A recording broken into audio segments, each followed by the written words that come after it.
Selamünaleyküm.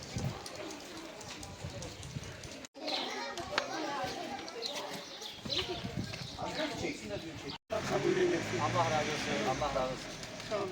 Allah.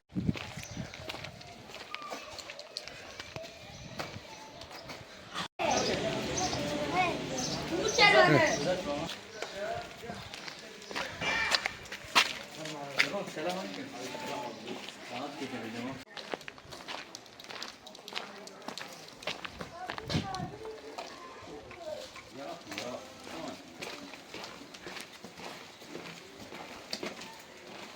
Bismillahirrahmanirrahim. Umut Kervanı, Tarsus ailesi olarak hayırseverlerimizin kıymetli destekleriyle ihtiyaç sahibi ailelerimize kurban eti ulaştırmaya devam ediyoruz elhamdülillah. Bir yetimin duasına, bir sofranın bereketine vesile olabilmek en büyük mutluluktur. Bu vesileyle başta şehrimiz olmak üzere tüm İslam aleminin mübarek Kurban Bayramı'nı tebrik ediyor. Bayramın mazlum gönüllere huzur, hanelere bereket ve ümmete birlik getirmesini Rabbimizden niyaz ediyoruz.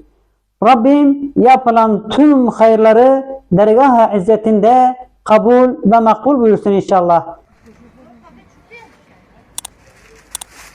sen git. Gelsin.